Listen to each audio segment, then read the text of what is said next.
Eu estou aqui com o Luiz Alfredo Coutinho Souto. Acertei seu nome, não, Luiz Alfredo?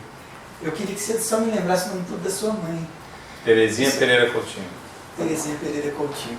Luiz Alfredo é produtor musical, ele é o DJ Tudo.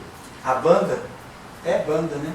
DJ Tudo e sua gente de todo lugar, que hoje está se apresentando aqui no Quilombo Groove 3 em Bauru. Hoje é dia 13 de maio de 2018. Eu estou aqui com alguns trabalhos do Luiz Alfredo, que são dele e da banda DJ Tudo e sua gente de todo lugar. Então, eu trouxe algumas perguntas para fazer do Luiz Alfredo, para entender melhor esse fenômeno que é o Luiz Alfredo. Então, eu trouxe aqui algumas perguntas e ele vai responder à vontade, né? Para responder no tempo que ele precisar. Primeiro, eu quero saber com quantos anos você se interessou por música e qual sua primeira experiência musical? Me interessei por música entre 12 e 13, eu não lembro exatamente, porque não é uma coisa, não foi uma chave, que tem pessoas que podem dizer que teve uma chave, um rito de passagem, mas foi no início da passagem da infância para a adolescência. Sei lá, eu lembro de começar a ouvir com mais interesse entre 84 e 85, que seria isso, eu com 12 e 13. E em 86, que eu tive a primeira experiência, 86 para 87 eu não lembro, 86 que eu comecei a ter as primeiras experiências, aí em 87 eu saio do meu primeiro trabalho formal, e talvez acho que o único que eu tive, não, teve um outro muito pequeno, eu trabalhei um ano no Ministério do Trabalho de office boy, que tecnicamente era auxiliar de serviços gerais, e aí com o dinheiro, né, o fundo de garantia de um ano, eu comprei um baixo elétrico, que eu nem sei onde está esse baixo, foi o meu primeiro instrumento. Aí foi aí que comecei mesmo a pegar aquilo e ficar tocando mesmo sem saber muita coisa. Eu tinha 15 anos que eu fui entrando. Assim, eu considero minha entrada na música com 15 anos. Você pode sempre falar mais se você achar que é sim, interessante, que a gente se interessa por tudo, né? A gente quer saber tudo. Então, o ambiente no qual você estava inserido teve um peso na sua formação musical? E quando você falar de ambiente, pensa em tudo, condições sociais, círculo social. Morávamos num lugar chamado Penote, subúrbio de Brasília, que era um lugar de muito pouco acesso a bens culturais, né? Não tinha teatro, cinema era só na Ceilândia ou no Plano Taguatinga, quer dizer, na Ceilândia nem tinha. Então, assim, a sorte que eu tive foi algumas pessoas que eu lembro, assim, pontualmente. Tinha o Robson, que era um amigo da minha mãe do Ministério do Trabalho, que ouvia muito rock inglês de vanguarda, que era uma coisa que não tinha internet, então era muito difícil ter acesso. Então o Robson, eu lembro dessa fase de já ter contato. Aí esse ano que eu trabalhei no Ministério eu tive muito mais contato, e o Robson gravava muitas fitas cassetes para mim.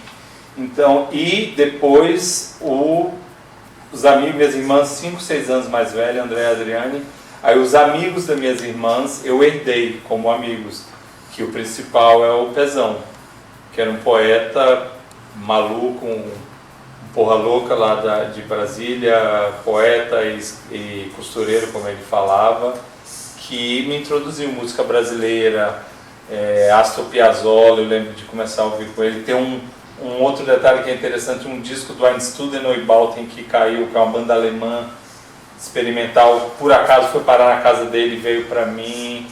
E teve também, junto, no meio de tudo isso, o punk, mas aí foi uma coisa de convívio com outras pessoas de outros lugares, assim, o que eu posso falar disso, não do convívio do ambiente social em si. O ambiente social em si é muito pouco, oferecia sempre muito pouca cultura para todo mundo.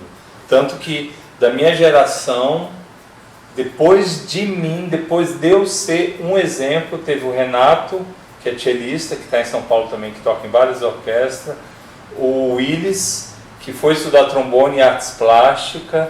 Eu acho que só. Então, assim, o ambiente, eu tenho os meus amigos da de handball, por exemplo, viraram PMs, trabalhos normais, tanto que quando eu voltei no Penote, depois já com 23 anos, já quase terminando a universidade, assim, eu fiz questão de correr vários lugares para rever as pessoas.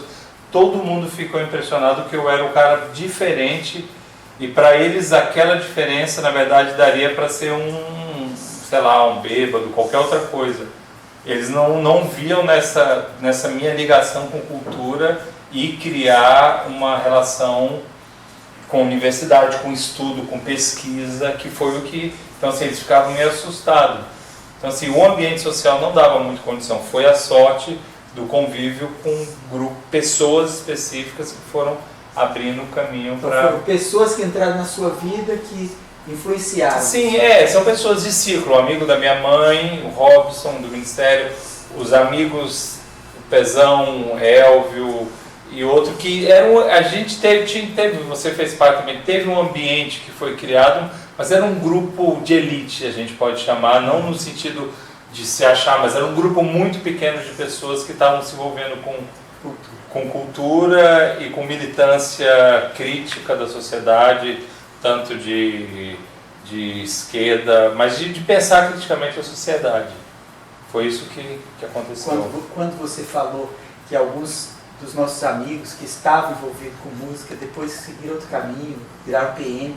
Não, mas eles não estavam, isso que eu estou falando, não estavam envolvidos com música, eles eram meus amigos de escola.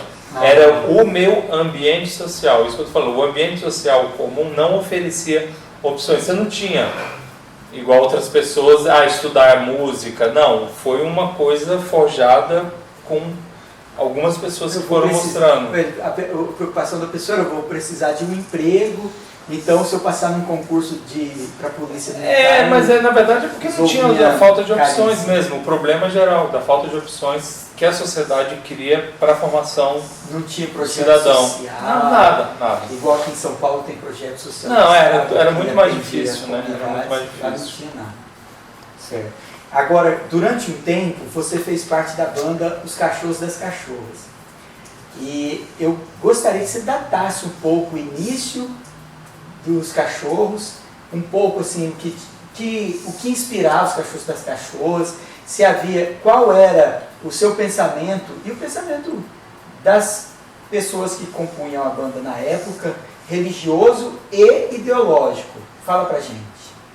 É o seguinte, cronologicamente meu interesse com música com 15 anos, aí comecei a ter umas bandas, tive a banda punk que chamava Pastel Caldo de Cana, fiz parte de uma tentativa de movimento punk, não, fiz parte de um movimento punk que depois desencadeou numa coisa mais anarquista, e a música estava ali. Aí fui estudar sociologia por sorte de uma professora, na verdade juntando a Jacinta, que me deu a geografia, que inspirou umas coisas na minha cabeça. Depois teve o Valmir também, que é professor de geografia, e aí teve uma professora que eu não lembro de sociologia que passou, porque o Centro Educacional 5 era muito precário o ensino, mas aí passou essa professora e deu um pouco de sociologia, e aquilo mexeu na minha cabeça. E teve uma fase também que eu joguei handball, jogava handball muito bem, eu poderia ter sido um atleta profissional. E aí o que aconteceu? Eu pensava, eu vou estudar sociologia na Universidade de Santa Maria, que tinha um time de handball maravilhoso. Aí o que acontece, eu fiquei com esse pensamento, aí no meio tempo o handball deixou, mas a sociologia ficou como uma vontade de estudar a sociedade. Eu entendi. Você se trancava e ficava lendo, né? Eu comecei. Você passava 3 dias lendo. Eu ficava lendo, comecei a ler bastante, né? Foi isso também, né? Os livros, através do Pezão, teve isso, teve a música, mas teve os livros. E a sociologia ficou, Eu vou para Sociologia, consigo entrar no UNB. Na verdade, estudei no CEUB, mas foi uma decepção, que eu tinha professores muito ruins no CEUB. Eu fui cheio de vontade para a universidade e me decepcionei profundamente com o que eu vi no CEUB, de um pensamento pequeno. O professor de economia era um cara romeno que era de família rica, que os pais foram assassinados com a Revolução. O livro de economia dele era um livro de pergunta e resposta que ele escreveu e ele vendia.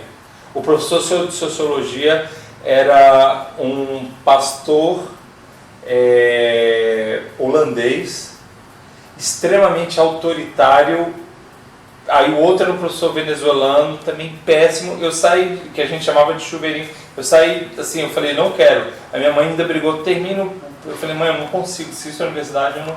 Aí eu fiquei todo esperando, mas quando eu entrei no UNB, no primeiro vestibular, um ano depois de 90, eu estava todo feliz, com 18 anos, estava todo desesperançoso. Aí quando eu entrei, eu fiquei feliz que eu vi uma outra coisa, falei, que legal. Mas o que aconteceu foi que um ano e meio depois, eu entrei numa crise da Sociologia, e aí quando eu vi, eu estava indo para a música, para o departamento de música. E nessa época eu já estava estudando música na escola de música, estudando baixo acústico, e quando eu vi quem estudava na escola de música também, um amigo, menino que na época que eu era punk, ele era mais novinho, ficava seguindo a gente, que era o Gerson.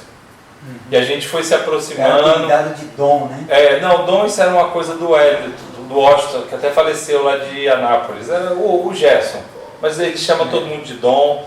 O Gessinho, ele pegou e a gente começou a se encontrar e sair, ouvir muita música, ouvindo Miles Davis, ouvindo muita coisa. Isso foi uma coisa dos anos 90, né, que a gente já foi da virada, que foi virar uma característica dos anos 90 de ecletismo. Os anos 80 era muito ligado em rock, europeu, inglês. Aí assim, os Cachorros, a gente nasce com isso, a gente ouvia muito forró, a gente ouvia muito jazz de vanguarda, coisas que a princípio seriam de universos diferentes, assim. A gente ouvia rock, a gente ouvia muita discoteca, funk, James Brown, a gente ouvia, era um caldeirão de sonoro. E aí surgiu a ideia de montar os Cachorros, tanto que o nome Os Cachorros das Cachorras vem do Coronel Ludogero, que é um humorista que morreu em 69 num avião voltando da Venezuela ou da Colômbia junto com o time do Vasco. Foi uma comoção nacional. Ele é um humorista de Caruaru que fez vários discos. Até hoje tem rádio que tem programas, mesmo ele tendo morrido há quase 50 anos, que quase uma vez por semana toca Ludogero. E tem, tipo, eu conheço um intelectual indígena que é Ludogero, Coronel Ludogero. Só isso? Você lembra do... Não, o nome dele é esse, o nome artístico dele, Coronel Ludogero. É um piadista que tinha música no meio. E aí ele falava do negócio da repente, do cachorro, e o Gerson, muito atento. Nessa época o Gerson era muito mais atento do que eu em música. Assim, ele era muito mais... E aí ele trouxe o nome dos Cachorros das Cachorras, a gente montou a banda ensaiando lá na minha casa. Nessa época eu tinha as outras bandas também, uma de punk, uma de meio gótica, que foram acabando, e aí ficou os Cachorros das Cachorras. E aí a gente começou a tocar em 92...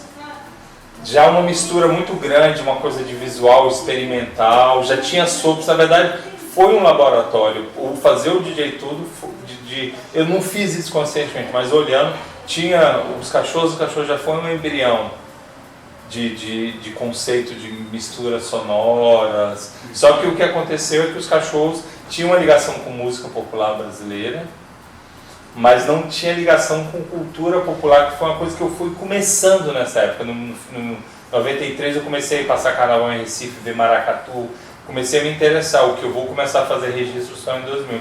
Então os Cachorros foi essa época. Aí chegamos a tocar na Alemanha, tocar no Rio, São Paulo várias vezes, tocar em Belo Horizonte, circulando, né? Era isso. E religiosamente, nessa época, foi a época que minha mãe trabalhava, então ela não me deu uma formação religiosa. Então eu não acreditava em nada, eu fui... E na época da universidade, leitura e anarquismo, eu fui me tornando ateu.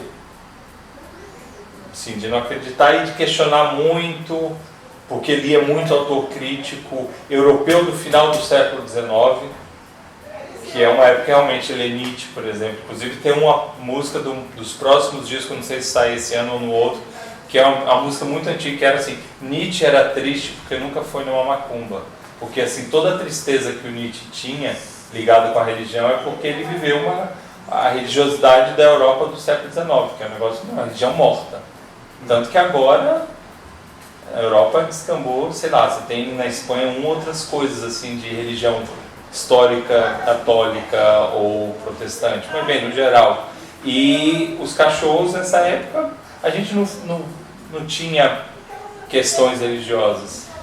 E politicamente também não tinha nada, mas a gente era transgressor da ordem, né? A gente tinha um pensamento anarquista, não de chocar as pessoas por chocar, tinha uma postura estética mesmo de usar calcinha, usava saia, mas não era aquela coisa adolescente de querer, tipo, chocar os outros. Não, a gente estava fazendo uma coisa que a gente acreditava, e também a ideia, que eu ainda concordo que o palco não é um lugar ordinário, não é um lugar da vida. Nos anos 80. Os Cachorros 90. 90 já. Os Cachorros começam em 92. O que acontece é isso, os Cachorros eram uma banda já dos anos 90. E tinha essa coisa de um lugar mágico. Nos anos 80, qual era a estética que prevalecia? Era muito rock, a gente Também ouvia isso. Também era só uma estética rebelde. mas muito baseado no rock europeu. Mas que questiona, não só punk, mas o rock inglês em geral.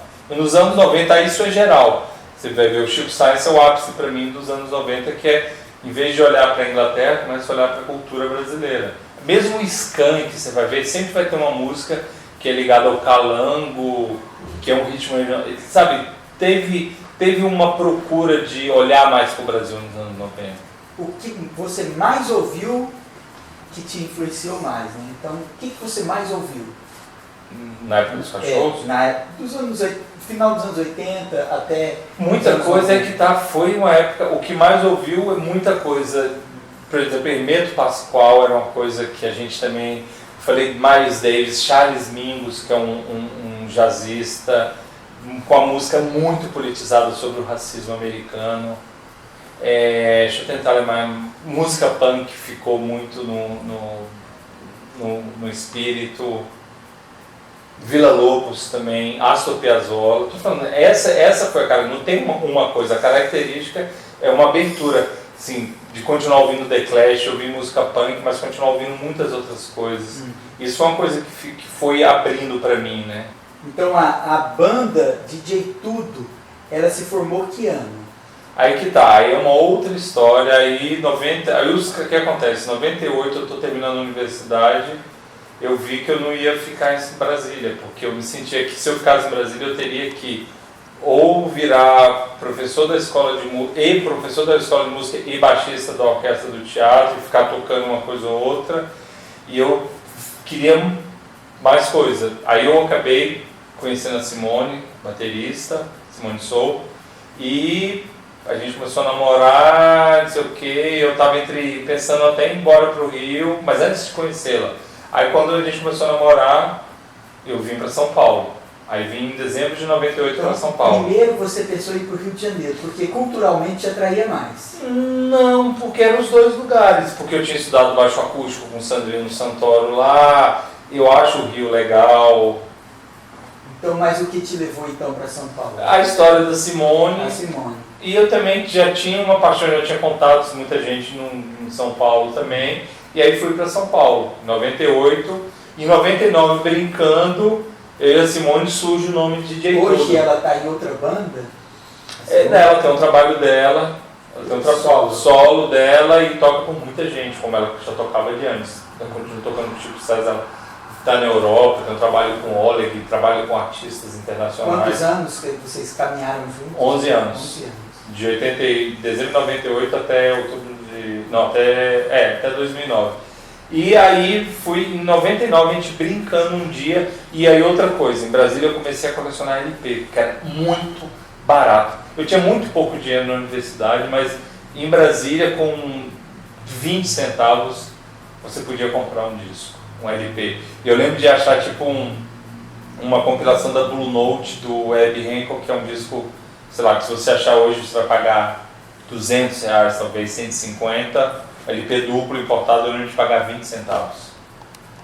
Então eu comecei a comprar disco, e quando eu chego em São Paulo, eu já fui para São Paulo, sei lá, com 2.000 LPs, eu cheguei em São Paulo, aí eu arrebentei a boca do mundo, que era mais barato ainda que Brasília, isso em 99, eu lembro de ir lá de escola, eu comprava disco, era assim, custava 80 centavos o disco, mas se você comprasse mais de 50, passava a 40 centavos.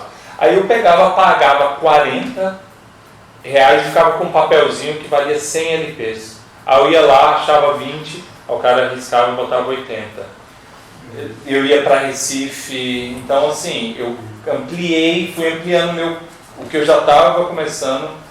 Aí um dia brincando assim no chão com muito disco jogado, rindo, eu e a Simone, aí um dos dois, eu não lembro se foi ela ou foi eu falou DJ Tudo. Uma brincadeira. Aí ficou o nome, DJ Tudo. Em 99. Você não é um DJ convencional, a gente já viu. Não, por várias situações. Por acreditar que eu acho que eu tenho que propor coisas diferentes. Eu falo, o não convencional no caso é o repertório. Que o DJ... Não, DJ tem DJ de vários estilos. Aleatórias, e é para atender a diversos...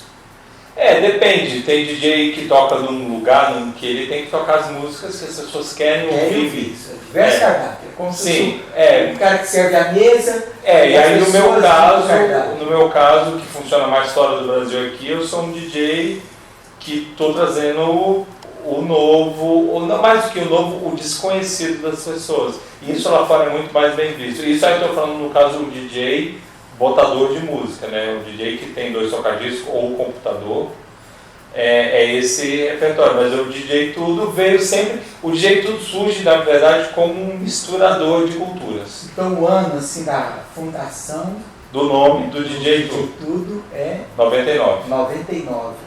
E aí é a formação atual. Você pode falar pra gente agora? Porque talvez a gente pegue na apresentação, né? Vamos pular essa parte? Não, vamos dar uma história. Tá, mas eu vou dar uma história. Assim, em 99 eu começo a usar o nome. Quando eu vou, por causa do disco dos cachorros, que a gente decidiu fazer um disco em 94 até fazer em 97, eu comecei a me interessar por produção musical.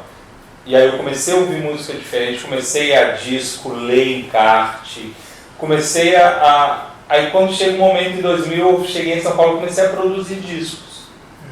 Aí comecei devagar a montar um estúdio, aí virei produtor de disco. Entre 2000 e 2010 eu produzi muito disco. E o que aconteceu? Eu sabia que eu tinha que fazer o trabalho do jeito tudo mais a fundo, mas foi uma coisa que eu fiquei adiando. Tanto que eu olho os primeiros discos do Selo Mundo Melhor, os CDs de 2004, no encarte tem aqui, próximos lançamentos, DJ Tudo. Eu tinha um negócio que falava, você tem que levar isso mais a sério. Aí assim, eu discotecava em eventos, ou em festas comuns, e sempre tocava muito, já estava nessa uma coisa, por exemplo, que agora é meio modinha, tocar umbanda, tocar música afro-religiosa. Eu fazia isso desde essa época já. Carimbó. Desde 92. Desde 90. Na verdade o Gerson fazia, eu fazia um pouco, mas assim, depois de 99. O Gerson fazia já na época? Ele já discotecava. Já discotecava. Os dois já discotecavam, mas era bem de leve. Era bem de leve, assim. E aí eu tô falando, no meu caso, eu a partir de 99 em São Paulo, com o meu repertório de vinil aumentando muito, aí eu comecei a discotecar mesmo.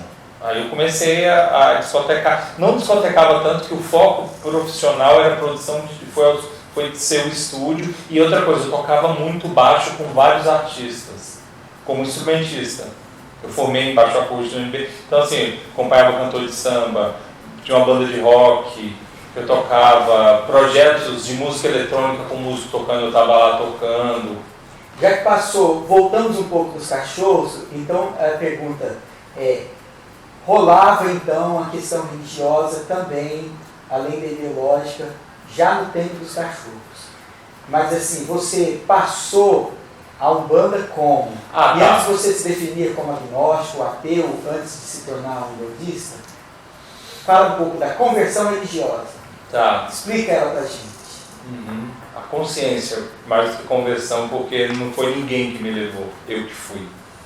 Para mim é mais...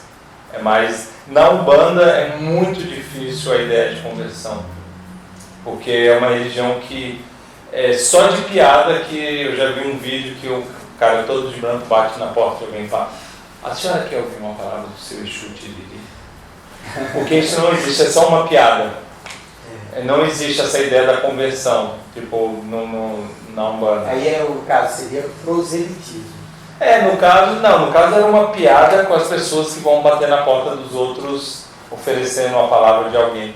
E o que aconteceu foi que o processo desde os anos 90 e poucos, eu comecei a me interessar por cultura popular, por música da cultura popular. Aí chega um momento que os discos de Umbanda, a música, de ter interesse da cultura popular, mas também em comprar discos. Começa a chegar os discos de Umbanda e eu começo a gostar muito daquilo. Aí eu começo a fazer registro, de congado, de coisa. Também chego nos terreiros, começo a fazer registro de terreiro. E um momento marcante foi em 2005 mesmo, que eu encontro o Luiz, que é o que recebe o boiadeiro.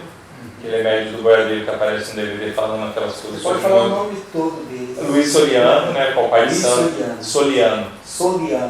E aí a gente se conhece em Tietê, e aí ele me convida para ir no terreiro, e é o terceiro ano até interessante. Tietê, cidade. Da cidade, na festa de São Benedito em Tietê. Aí em 2003 a gente se vê, em 2004, e em 2005 ele fala que, ele falando que eu era super grosso, que ele pedia cópia da gravação, e eu ficava assim. Aí em 2005 ele me convida, eu vou no terreiro. Já tinha ido em outros lugares, foi um lugar em Uberlândia que eu adoro, e vários outros lugares, mas assim, eu fui lá e aí comecei a ir como assistência, que é um termo de quem fica assistindo, não participa. E em 2005 eu começo a ir e aos poucos é uma coisa que você vai entrando, assim.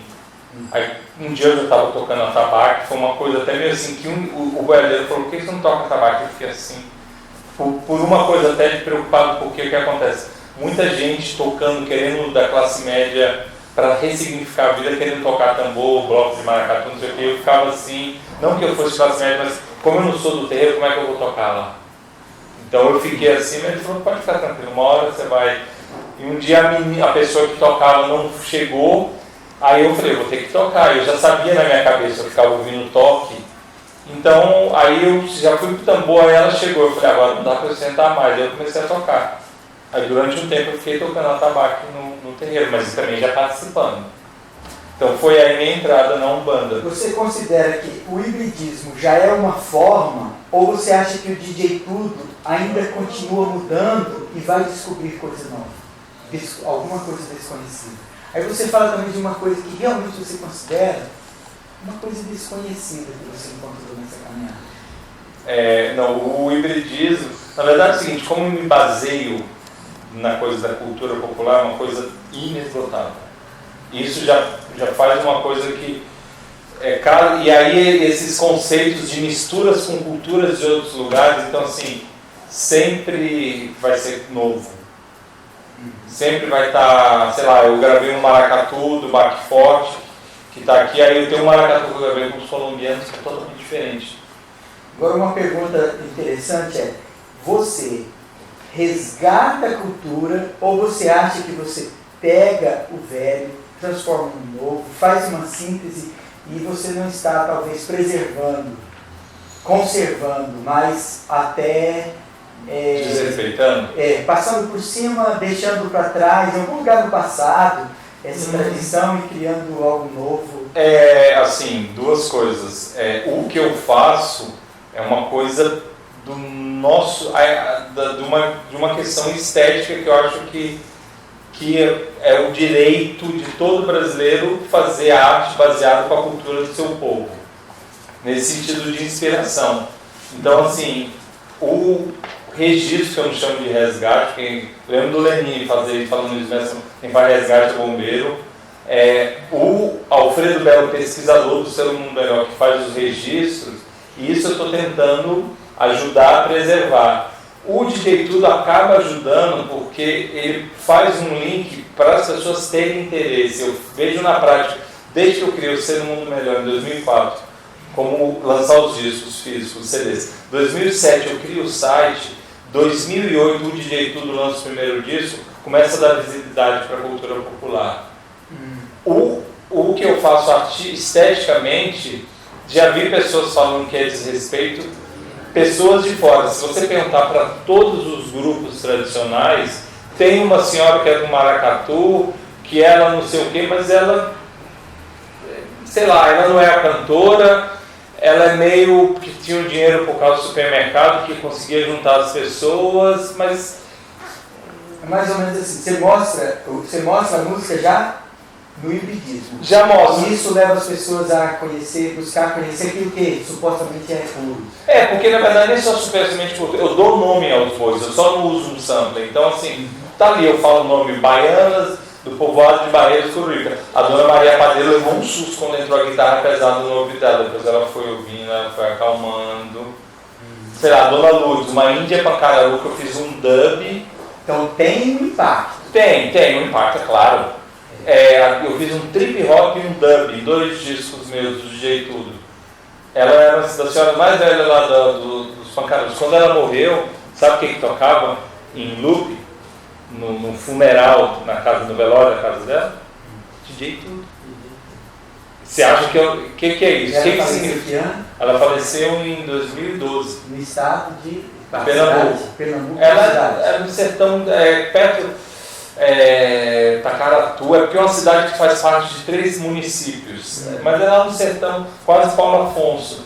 E aí a dona Lourdes tem isso, ela faleceu e o que tocava era DJ Tudo. Então o DJ Tudo consegue passar para o ritual, entrar no ritual. Porque tem um momento que tem as canções. Na verdade, não. O que eu acho que eu tento preservar da minha experiência, trazer a experiência que eu tive, não de trazer trazer para o palco. Trazer para o palco e dividir com todo mundo de alguma forma, alguma coisa possível daquilo que... Mas não compõe o rito. Não. Eu posso dizer que eu falo brincando, eu faço minha terreira, eu faço minha macumba, mas não, o rito é um rito, o que eu estou fazendo é lazer, diversão, mas assim, já teve situações de, quando a gente lançou para Iemanjá em Sorocaba, em setembro, outubro de 2016, acabou o show, tinha uma menina transtornada de chorar, porque aquilo tocou profundamente ela. Mas isso, de repente, o Michel Teló faz com alguém. Mas aí, de repente, entra a escala arábica, um ritmo oriental também. Como que isso começou? Na verdade, não começou. Agora é a cultura brasileira. Sim, mas o que aconteceu foi que, a partir de 2008, o DJ Tudo, por causa da cultura brasileira, ganha o mundo. Eu já fui para 30 países. De 2008 a 2016. 2017, eu ainda conto, eu fui para Abu Dhabi ano passado. Tem lugares, tipo a Dinamarca, fui 3 vezes. Inglaterra, não sei quantas. Bélgica, não sei quantas. Eslovênia, tipo, eu fui 2 vezes. Já fui para a Índia, Turquia. Estou falando, então, a cultura brasileira virou um tipo de, falando culturalmente, uma moeda de troca. O DJ Tudo continua mudando sempre, né? Não é mudando, é porque é uma dinâmica, é vivo. E aí, por exemplo, ideologicamente você já foi anarquista, e hoje como você se define? Eu me considero um anarquista macumbeiro. Anarquista, Macumbeiro. Anarquista macumbeiro. Porque tem várias coisas que do pensamento anarquista. Sem Deus, sem pátria, sem patrão, não diverge um pouco com... Por isso que tem que ser anarquista puro. O anarquista puro não cabe. Não cabe mais, né? Não, na minha visão. A sua definição ideológica também já é nova. Mas é que tá, eu pratico uma religião que é aberta. Que se você chegar lá no terreiro e fizer uma pergunta para 10 pessoas, você vai ter 10 perguntas diferentes. Porque é um conceito que cada um é sua igreja. Isso eu estou falando... lá é muito aberto. Por exemplo, a gente por um tempo lia um texto védico da Índia, 2 vezes por dia. A gente faz orações que vêm do catolicismo, a gente tem práticas africanas, a gente tem uma coisa, a gente está descobrindo a questão do mundo muçulmano, isso para a Umbanda inteira, que tem uns espíritos que vêm dessa energia. Então, assim, é muito aberto e acolhedor. Então, não tem nenhum problema assim. Eu sou mais um bandista lá, que vai ter outro que vai dizer que é outra coisa. Não é, a gente não somos um grupo de pessoas que seguem uma ideia. A gente tem, e uma coisa que é muito praticada lá no terreiro é o pensamento crítico. Então você considera que o que você é, o que você faz, é um encontro de tradições antigas com a situação pós-moderna, o pós-modernismo? É, com o que eu sou, né? Eu sou uma pessoa que vivo hoje, né? Eu vivo hoje, eu não sei o nome, se pode ser, mas assim, eu sou um cara que estudei arte de vanguarda, estudei história da arte. Quando eu vou para a Europa, eu já fui não sei quantos museus, não sei quantas vezes, já fui, tipo, de pegar, acabar uma discotecagem de 3 da manhã, acordar às 5h30 para poder pegar um trem para poder ir para a cidade do Dalí e ficar lá 5 horas vendo a obra do Dalí disponível. Então, assim, eu sou uma pessoa de hoje, mas assim, eu estou conectado de alguma forma com essas raízes que são minhas e são da história da humanidade, e que nesse momento crucial a gente precisa se reconectar com elas para poder dar subsídio para a gente enfrentar o futuro, porque volta e meia estão descobrindo coisas que já sabem há 5.000 anos, né? Então, assim, vamos logo respeitar essas culturas que é o nosso pensamento moderno tem 200 anos, 300, é muito pífio, é muito pequeno. A medicina, o que a medicina alopática sabe em relação a toda a cultura das ervas que todos os povos têm? Então, assim, é muita sabedoria que a gente está. E acho que, de alguma forma, eu tento isso na música, trazer esse diálogo, essa possibilidade da gente se reconectar com essas tradições básicas, raízes dos povos, né? E aí eu comecei agora o projeto fiz lá com a Índia, com os sufis, o Rajastão, que é um negócio, com os marroquinos também, que é um negócio muito profundo, e vão ter outros. Com certeza eu vou para a Turquia. Comecei com um projeto com os colombianos. Em muitas religiões, a gente vê que a tecnologia entra e toma o lugar do rito. E nas religiões de tradições africanas, por exemplo, tem ainda alguns instrumentos, são instrumentos muito antigos. Tem entrado também a utilização de novas tecnologias dentro do terreiro? Quais, por exemplo? Falando por exemplo, você usa um atabaque, mas de repente você começa a usar também aquilo que você faz no palco, aquilo que você utiliza no palco, né? Fora do espaço lá do ritual, da tenda, né? do quintal, ser feito também lá no terreiro. Lá no terreiro aí é uma outra coisa, por ser um terreiro muito aberto, assim, ele tem pilares, valores. E o que eu posso falar, não posso falar da Umbanda como que não existe essa Umbanda, uma Umbanda. Isso cada lugar, porque você é tradição oral, então passa 2, 3 gerações, já mudou bastante. Mas onde você observa, entra a tecnologia lá para o ambiente do ritual? Olha, lá é aberto, eu nunca vi coisas, mas assim, é muito aberto. Por exemplo, o Cacá é um músico violeiro, que também é até de terreiro. Um dia ele foi lá no terreiro, eu falei, leva a viola, caipira, e tocou moda de viola. Aí eu vou te dar o exemplo de um espírito, que é o seu sete da lira. Lira é a música por essência da tradição grega. Eu já vi um disco dele que ele fala assim, é um disco gravado ao vivo no terreiro. Você lembra quando eu curei seu amigo com essa música? Por exemplo, ele está falando, começa a cantar um samba da Amélia, do Ataúfo Alves. Então eu não sei se é uma coisa que não é de terreiro. Mas eu estou falando, para mim o conceito é que a Umbanda é uma religião aberta, ela é acolhedora e aberta. O que você conhece de outras tradições mais que se assumem como tradições mais puras, isso não seria possível. Só você não, nem sei se mais puro mas tem formas de cultos afro-brasileiros ligados a culto a sol orixás que eles procuram preservar, mas é uma outra discussão que aí eu não trato de puro e impuro. São formas de cultuar o sagrado, de se relacionar com com o não material do planeta. Certo. Como você vê a Umbanda atual, eu acho que já está bem respondido. Essa é a Umbanda atual, ela é diversificada. Mas eu acho que sempre foi. Mas eu acho que não nasceu assim, continua sendo assim, aberta a muitas. É porque a Umbanda é a história do povo brasileiro, se a gente pensar.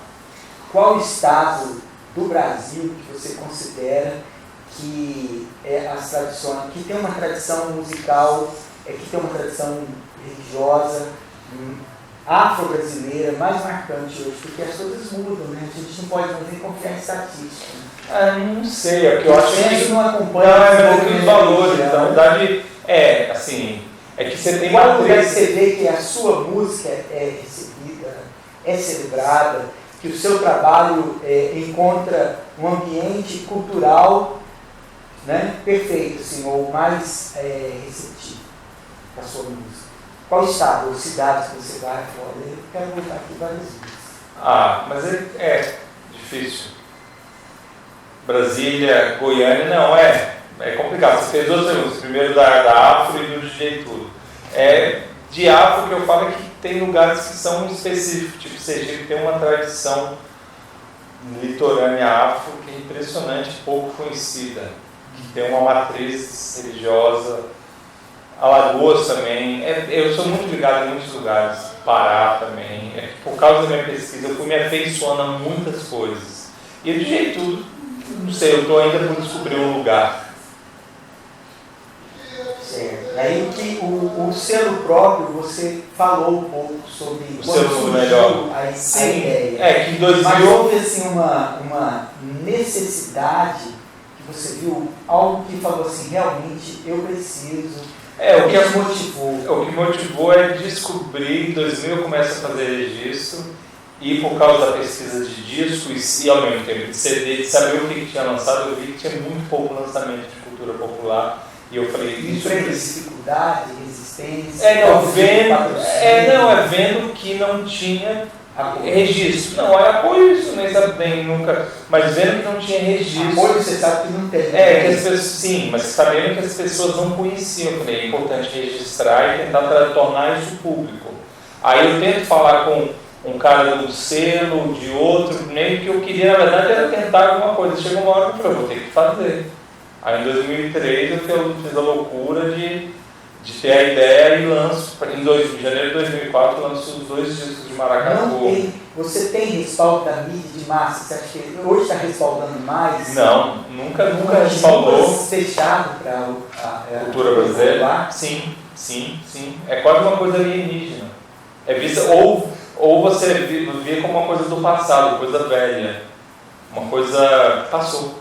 Qual a faixa etária do seu público? Eu lembro que um amigo... Mas olha, talvez entre 20 e 40... 20 e 40. Talvez até um pouco mais largo. Sei lá, aqui mesmo eu descobri uma menina de 18 anos enlouquecida. Por causa da internet, as pessoas vão descobrindo. Você prepara alguém para continuar o seu trabalho?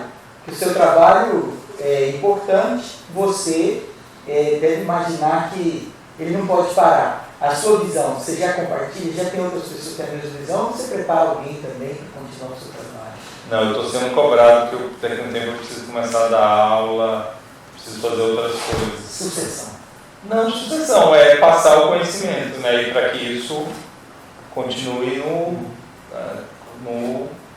para ajudar na construção da sociedade melhor. Se você tivesse que nomear o seu trabalho como obra-prima, qual o seu trabalho você colocava? Esse aqui é a obra-prima do DJ Tudo. Todos eles, eu não consigo. Tem que ser tudo junto. Tudo junto.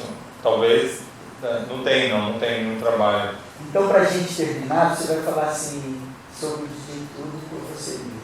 Fala um pouco mais, que eu acho que talvez você, nas minhas interrupções, eu te atrapalhei, ou alguma coisa mais que você queira falar, deixar uma mensagem. Eu lembro que fique à vontade agora. Uma coisa que um amigo uma vez me perguntou num podcast de internet, tenta definir o DJ Tudo numa palavra. Eu falei ancestralidade. Assim, essa música está ligada a essa coisa por isso que tem a base de alguma forma da Umbanda também, não só de muita Eu estou descobrindo que eu tenho uma ligação forte com o sufismo também, que é uma coisa mística do Islã, uma coisa que eu estou vendo que me conecta muito. Que é do Islã. São os... é muito interessante. Os preconceituais. Não, o sufismo, na verdade, é uma coisa muito aberta que cada lugar do mundo islâmico tem uma ordem, tem uma taifa que começa com um grande mestre, depois que ele morre, o túmulo dele vira um lugar de peregrinação, ele vira santo, e o povo ora, e o povo consegue coisa. Ora do túmulo. Eu entrei no túmulo do Nizamuddin em Nova Delhi e eu senti realmente uma coisa que eu li no livro de uma usina de energia, eu senti um negócio de presença do sagrado. Nossa, eu fiquei em estado de choque, assim, eu quase chorava e me arrepiava, assim, aí depois saímos para fora e os caras ficam tocando música virado para a porta, assim, um lugar de mar, para ser um filme, um lugar de 1325. Um lugar, uma música sublime, assim, eu lembro de dois Afeganistães que estavam do meu lado. Chegou e sentiu o mistério. Senti a luz mesmo, uma coisa, vi 4 travestis lá.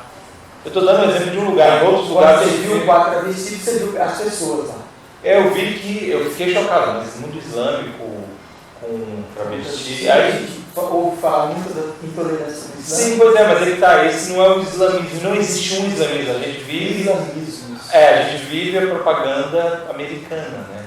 Que querem petróleo daqueles lugares, então eles têm que transformar todo mundo em bandido, igual estão fazendo. Como se o Islã fosse monolítico, uma coisa que o cristianismo é e nenhuma religião. Sim, essas construções, né?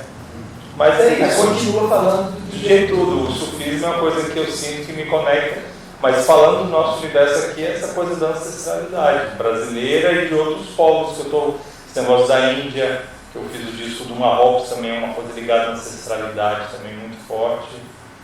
É isso que me conecta. DJ tudo para o futuro. Continuar fazendo discos, eu tenho vários projetos, continuar, ampliar a questão da minha pesquisa, de ter que começar a dar aula. O lançamento já está no forno? Não, ainda está por uma questão agora com o filho, tudo muda o tempo, mas vai fazer uma compilação. Qual o nome do seu filho todo, Thiago? Cauê Benedito Coutinho Pio. O nome do mãe dele? Débora Pio. Débora Pio. E aí, então a ideia é vou continuar produzindo música, virar professor da aula, trabalhar mais com transmissão de conhecimento, dar mais palestra, fazer mais coisas nesse universo. Então, se você quiser falar mais alguma coisa? Não, já tá bom. Tá bom. Obrigado. Amém.